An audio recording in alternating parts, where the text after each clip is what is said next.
Irama. Assalamualaikum warahmatullahi wabarakatuh.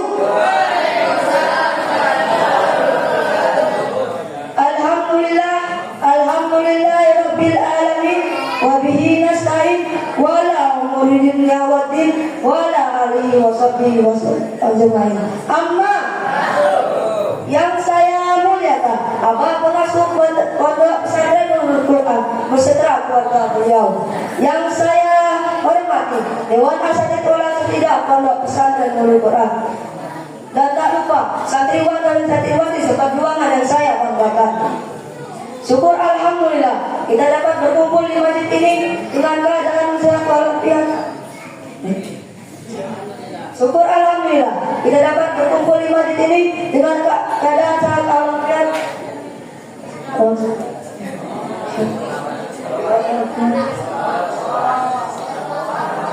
Salawat serta salam mari kita kandung agungkan kepada Nabi kita Nabi Muhammad sallallahu alaihi wasallam. Istiqomah lebih sulit daripada menghafal. Hadirin, di sini pasti ada yang berpikir menghafal itu lebih sulit daripada menghafal. Benar atau betul? Tapi pada kenyataannya teman-teman, istiqomah itu lebih sulit daripada menghafal. Loh, kok bisa? Nah, sebelum Iqbal lanjut, Iqbal mau nanya dulu nih. Sebenarnya istiqomah itu apa sih? Ada yang tahu nggak?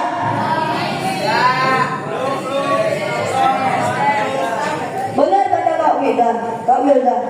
Istiqomah itu konsisten dalam berbuat kebaikan. Jadi bukan semangat sesaat, tapi semangat yang berlanjut. Istiqomah itu bukan tentang siapa yang paling cepat mulai, tapi siapa yang paling lama bertahan. Allah berfirman di dalam Al-Quran surat Fussilat ayat 30. A'udzu billahi minasy syaithanir rajim. Bismillahirrahmanirrahim. Alhamdulillah innal ladzina qalu rabbuna Allah tsumma istaqamu tatanazzalu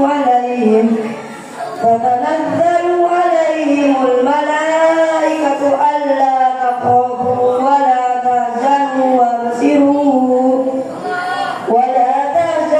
wabsiru bil jannati allati kuntum tu'adun. Shadaqallahul azim. Al-ayah. Sesungguhnya orang-orang yang berkata Tuhan kami adalah Allah, kemudian mereka menumbuhkan pendirian mereka, maka malaikat-malaikat akan turun kepada mereka dengan berkata, janganlah kamu merasa takut dan janganlah kamu bersedih hati, dan bergembiralah kamu dengan memperoleh surga yang telah dijanjikan kepadamu. Hadirin orang-orang yang istiqomah. Mengapa Al-Quran memang sulit, tapi yang lebih sulit adalah menjaganya, yaitu dengan istiqomah, membacanya, mengamalkannya, dan menjauhi maksiat, agar hafalannya tidak gampang hilang. Banyak orang yang bisa menghafal, tapi tidak semua orang bisa menjaganya. Pepatah pernah mengatakan, menghafal itu seperti cinta, istiqomah menjaganya itu seperti setia. Jadi cinta tanpa setia itu sia-sia. Jadi jika kamu berani menghafal Al-Quran, maka kamu juga harus berani menjaganya. Sesulit apapun itu, susah apapun itu, jangan biarkan Al-Quran di dalam dirimu terbengkalai begitu saja. Kau berani meninggalkan Al-Quran, maka Allah akan meninggalkanmu. Kau berani menantarkan Al-Quran, maka Allah akan menantarkan dirimu. Hadirin dalam Al-Quran. Pasti yang di sini pernah berpikir, gak maulah hafal banyak-banyak, cukup 1 juz sampai 5 saja. Takutnya gak bisa istiqomah menjaganya. Ya apa hadirin? Ya. Tenang hadirin, tenang. Biar Iqbal kasih tahu tipsnya, biar kita tuh jadi orang yang istiqomah. Tapi sebelum itu kita dengar dulu hadis dari Nabi Muhammad sallallahu alaihi wasallam tentang istiqomah. Amalan yang dicintai Allah adalah amalan yang dilakukan terus-menerus walaupun sedikit. Hadis riwayat Bukhari dan Muslim. Ini nih tipsnya teman-teman, biar kita tuh jadi orang yang istiqomah. Yang pertama, menghilangkan kebiasaan. Nanti dululah. Kenapa ini penting hadirin? Karena dari kebiasaan ini setan bisa bisikin kita. Udah Bang, nanti aja ngajinya. Kamu kan lagi capek.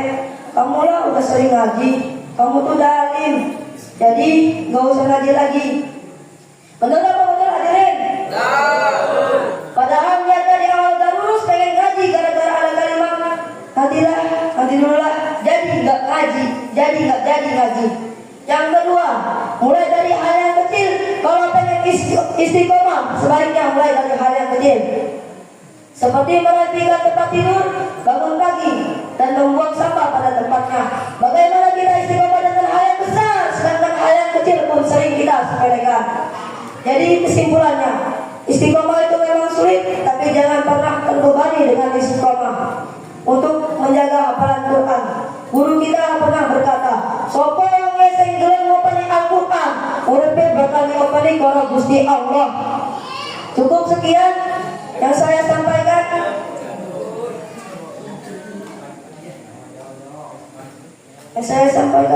Kalau ada salah, saya mohon ampun. Kepada Allah saya mohon ampun. Wassalamualaikum warahmatullahi wabarakatuh. Bismillahirrahmanirrahim. Assalamualaikum warahmatullahi wabarakatuh.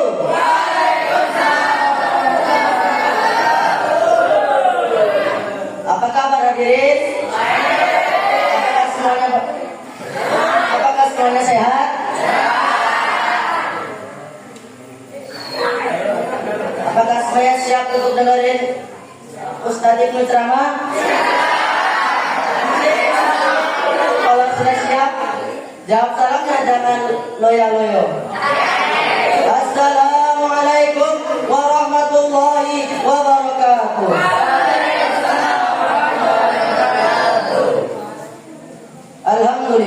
Alhamdulillah wassalatu wassalamu ala rasulillah wa ala alihi wa sahbihi wa mawala, amma ba'du.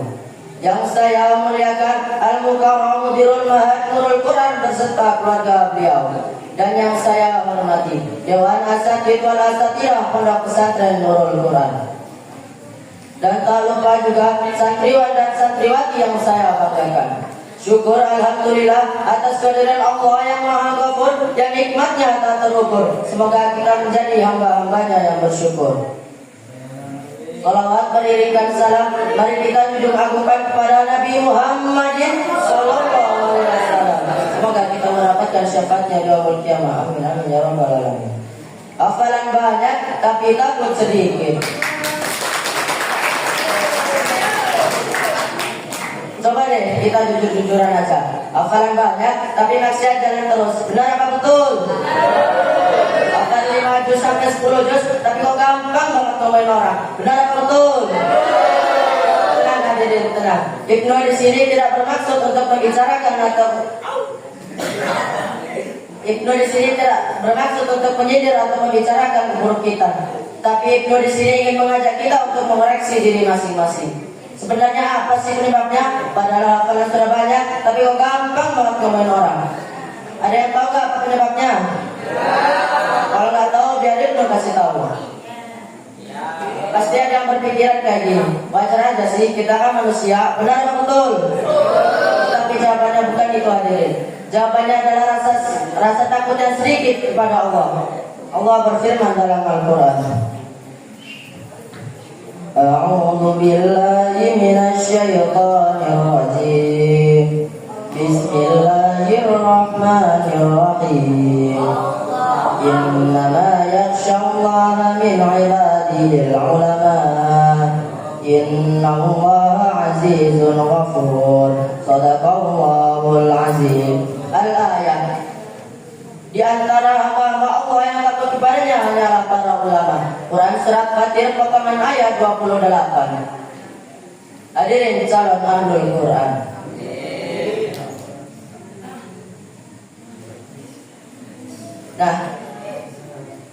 Dan seharusnya orang penghafalan Quran itu kan mempunyai ilmu. Nah, ilmunya itu bisa menjadi rem atau pembatas agar tidak terjerumus ke zona kelalaian.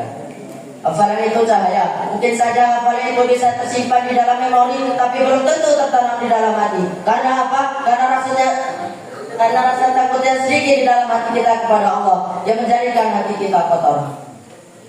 Jadi intinya gini teman-teman, rasa takut itu penggerak amalan. Kalau rasa takut kita besar sama Allah, maka yakinlah kita akan satu atau semangat untuk menjalankan perintah Allah dan menjauhi larangannya yang sudah ada di dalam Al-Quran. Begitu pula sebaliknya, kalau rasa takut kita kecil sama Allah, maka yakinlah kita akan semena-mena untuk menjalankan perintah Allah dan menjauhi larangannya yang sudah ada di dalam Al-Quran. Jadi kesimpulannya, kaji kri matanya sipit, kri Cina itu asalnya hafal banyak tapi takut sedikit, itu rugi namanya. Jadi setelah kita meraja pada kita meraja juga hati kita. Tanyakan pada hati kita masing-masing, seberapa takut sih saya ini sama Allah. Semoga Allah menjadikan hafalan kita sebagai hujah atau bukti yang membela, bukannya menuntut kita di akhirat nanti. Rasulullah Shallallahu Alaihi Wasallam bersabda, "Aksarul munafik ummati qurafuha." Banyakkan orang munafik dari umatku adalah orang-orang yang membaca Al-Quran atau menghafalnya. Hadis riwayat Ahmad. Itu saja yang bisa saya sampaikan. Wassalamualaikum warahmatullahi wabarakatuh. Bismillahirrahmanirrahim. Assalamualaikum warahmatullahi wabarakatuh.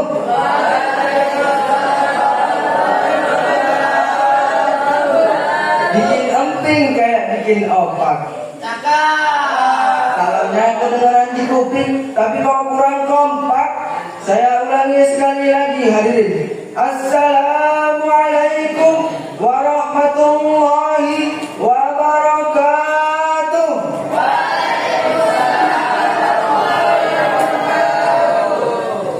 Alhamdulillahi rabbil alamin, wassalatu wassalamu ala asrafil anbiya'i wal mursalin, sayyidina wa maulana Muhammadin wa ala alihi wa sahbihi ajma'in. Amma ba'du. Yang saya muliakan dan yang sama-sama kita muliakan, Al-Mukarram Mudirul Mahadzurul Quran beserta keluarga beliau yang semoga dilancarkan rezekinya, amin ya rabbal. Dan yang saya ta'zimi, Dewan Asatid wal Asatidah Pondok Pesantren Nurul Quran yang semoga dilancarkan urusannya, amin ya rabbal alamin. Dan tak lupa juga santriwan dan santriwati yang saya banggakan. Syukur alhamdulillah atas kehadiran Allah yang maha penyayang, yang nikmatnya tak pilih pandang, yang semoga kita menjadi hamba-hambanya yang tersayang, amin ya rabbal alamin. Salawat beserta salam selalu terlimpah curahkan kepada junjungan kita, Nabi sejuta umat, Nabi yang tak pernah makan donat, apalagi makan coklat, akan tetapi dapat memberikan syafaat. Beliaulah Kanjeng Nabi Muhammad yang kita nantikan syafaatnya yaumul qiyamah, amin ya rabbal alamin. Berdirinya saya di sini bukan untuk pamer gigi atau pamer muka yang tampan ini, tapi izinkan saya untuk berceramah dengan materi. Ketika hafalan hilang, janganlah berputus asa. Hadirin, sebelum saya lanjut, saya mau nanya nih. Di sini ada yang pernah nggak merasa kehilangan hafalan Al-Quran? Kalau pernah, udah tahu belum penyebabnya apa? Kalau belum, simak ceramah saya baik-baik, jangan ngobrol dan jangan ribut biar kita jadi tahu. Salah satu penyebab terbesar hilangnya hafalan Al-Quran adalah kita masih sering melakukan yang namanya maksiat. Melakukan apa hadirin? Bagaimana tidak hadirin? Sekelas Imam Syafi'i saja yang hafalannya kuat, yang ibadahnya taat, ketika beliau melakukan spontan, hal itu akan mempengaruhi hafalan beliau. Seperti yang dikisahkan dalam syair. Yang hafal bareng-bareng. Syakautu ila waki'in su'a ibni fa'arsyadani ila tarkil ma'asi wa akhbarani bi anna al-ilma nurun wa nurullahi la yu'la li'asi. Aku mengadu kepada guruku tentang betapa buruknya hafalanku, maka beliau menasihatiku agar aku meninggalkan maksiat. Hadirin calon ahlul Quran, ketika hafalan kita hilang, anggaplah itu murni kesalahan kita. Akan tetapi hadirin, di balik hilangnya hafalan kita hilang itu, kita tidak boleh merasa gagal atau dapat menyalahkan diri sendiri. Akan tetapi hadirin, itu adalah sinyal agar kita lebih semangat untuk memperbaiki diri. Contohnya nih, Kak Jikri ini malam Senin setelah 5 lembar sama Kak Akbar. Masya Allah. Besoknya murojaahnya itu tiba-tiba hilang hafalannya. Kak Jikri mikir, kok bisa hilang ya? Kenapa ya? Apa penyebabnya? Terus Kak Jikri ini ingat sampahnya Rosyid. Berarti kalau orang hafalan yang hilang itu sering maksiat.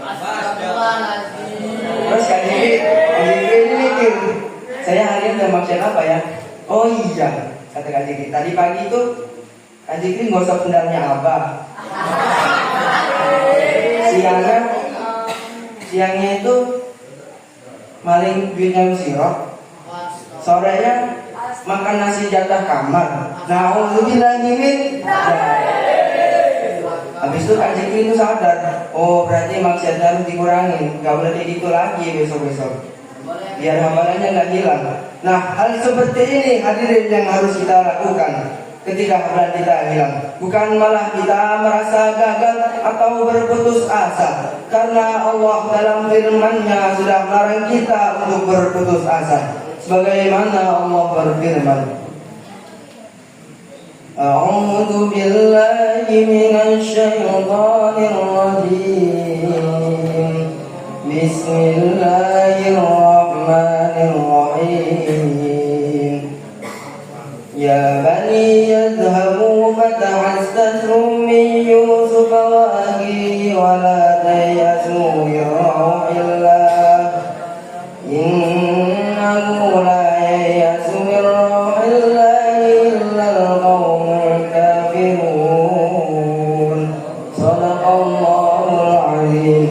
Al-ayah. Wahai anak-anakku, pergilah kamu, carilah berita tentang Yusuf dan saudaranya, dan janganlah kamu berputus asa dari rahmat Allah.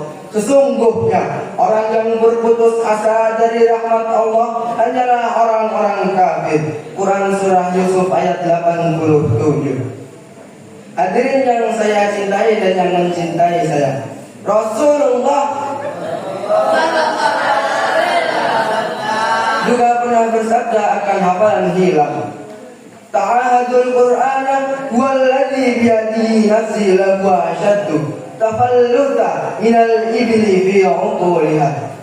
Jagalah hafalan Al-Quran demi zat yang jiwanya berada di tangannya. Sesungguhnya hafalan Al-Quran itu lebih mudah lepas daripada unta dari kekangannya. Hadis riwayat Bukhari dan Muslim. Dari hadis tadi hadirin, kita dapat logikakan unta saja yang badannya besar, yang bentuknya terlihat, masih bisa hilang ketika kita tidak menjaganya dengan baik. Apalagi hafalan hadirin yang bentuknya tidak terlihat, pasti akan lebih rawan untuk menghilang ketika kita tidak menjaganya dengan baik. Jadi kesimpulannya, Ketika hafalan kita hilang, bukan berarti kita gagal menjadi seorang pejuang Al-Quran.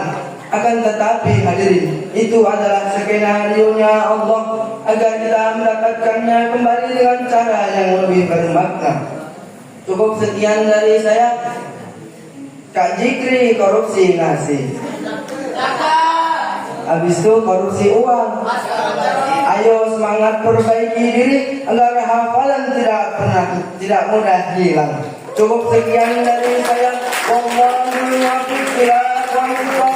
Wassalamualaikum warahmatullahi wabarakatuh.